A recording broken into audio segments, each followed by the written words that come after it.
Hi అండి, welcome back to my channel.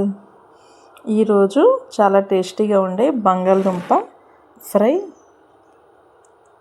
చాలా టేస్టీగా ఉంటుంది. కరకరలాడుతూ చాలా స్పైసీగా ఎలా చేయాలో చూపిస్తాను. ముందుగా బంగాళదుంపలు తీసుకోవాలండి. 4 బంగాళదుంపలు చిన్న సైజు తీసుకున్నాను. అవి కొంచెం శుభ్రంగా వాష్ చేసుకొని ఈ సైజు వరకు పీసుల కింద చేసుకోవాలి. మరి చిన్న అవసరం మరి పెద్ద అవసరం లేదండి. ఇలా చేసి పెట్టుకోవాలి. కొంచెం కూలింగ్ వాటర్లో వేసి సాల్ట్ వేసి పెట్టుకున్నాను. పక్కన పాన్ పెట్టుకొని సరిపడినంత ఆయిల్ వేసుకోవాలి. ఆయిల్ వేడెక్కాక బంగాళదుంపలు వేసుకుందాం. ఇలాగ బ్రౌన్ కలర్ వచ్చే వరకు వేగనిచ్చేస్తే చాలా స్పైసీగా కరకరలాడుతూ బాగుంటుందండి. ఇది పెరుగు చారులోకి కానీ పప్పు చారులోకి కానీ ఇలా దేనిలోకైనా కాంబినేషన్ చాలా బాగుంటుంది. ఇలా బ్రౌన్ కలర్ వచ్చే వరకు వేగనిచ్చేయాలి.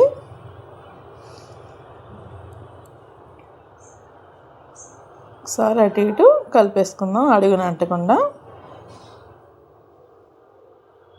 ఎప్పుడు ఉడికించేటట్టు కాకుండా ఇలా కూడా వేసుకుంటే చాలా బాగుంటుందండి. ఒకసారి ఇలా కూడా ట్రై చేయండి. తీసి ప్లేట్లో పక్కన పెట్టేసుకుందాం. అదే పాన్లో వెల్లుల్లి వేసుకొని పోపు దినుసులు వేసుకుందాం అండి. సాయమినపప్పు, పచ్చిశనగపప్పు, ఆవాలు, కొంచెం జీలకర్ర కూడా వేసుకోవాలి.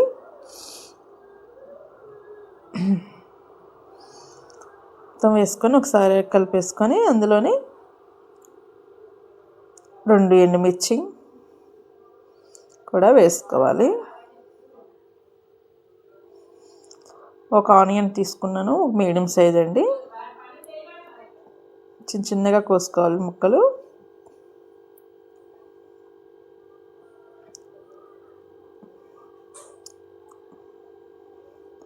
ఇందులోనే కొంచెం కరివేపాకు, 2 పచ్చిమిర్చి కూడా వేసుకున్నాను. ఇది మొత్తం బ్రౌన్ కలర్ వచ్చే వరకు బాగా వేగనిచ్చేయాలి. ఇందులోనే మనం పక్కన పెట్టేసుకున్నాం కదండి బంగాళదుంపలు, అవి కూడా వేసేసుకొని ఇందులో పసుపు 1 స్పూన్ వేసుకోవాలి.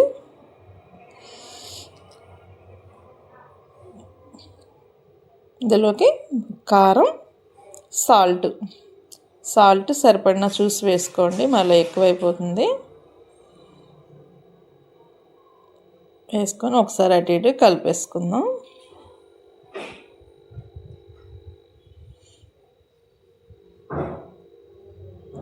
చాలా స్పైసీగా ఉంటుంది, చాలా బాగుంటుందండి. ఇలాగ చేస్తే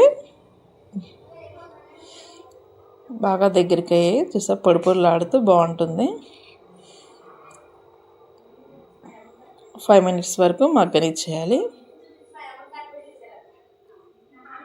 ఇందులోకి పెప్పర్ పౌడర్ అండి, అంటే మిరియాలు పౌడర్ చేసి వేసుకున్నాను. 5-6 వెల్లుల్లి రొమ్మలు కూడా వేసుకుంటే దాని ఫ్లేవర్ చాలా బాగుంటుంది. ఇలా స్టవ్ ఆపేసే ముందు వేసుకొని కలిపేసుకోవాలి. ఒకసారి కలిపేసుకొని 2 మినిట్స్ మగ్గనిచ్చేద్దాం. చాలా టేస్టీగా ఉండి బంగాళ ఫ్రై అండి. దీనికి కాంబినేషన్ నేను మజ్జిగ చారు చేస్తున్నాను, అది కూడా చూపిస్తాను. మా ఇంట్లో పిల్లలు అందరు ఇష్టంగా కూడా తింటారు. నచ్చితే లైక్ చేయండి ఫ్రెండ్స్.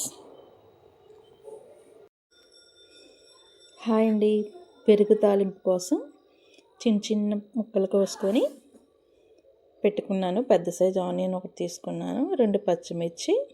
ఇలా చిక్కటి పెరుగులోని ఈ ఉల్లిపాయ ముక్కల్ని, పచ్చిమిర్చిని వేసుకొని కలుపుకోవాలి. దీనికి నేను కాంబినేషన్ బంగాళదుంప ఫ్రై చేశానండి. దాంట్లోకి చాలా బాగుంటుంది. మీరు కూడా ఎప్పుడైనా బంగాళదుంప ఫ్రై చేసుకున్నప్పుడు ఇలా పెరుగు తాలింపు పెట్టుకోండి, చాలా బాగుంటుంది.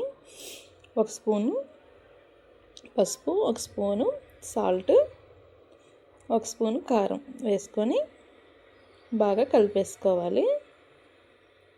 ఒకసారి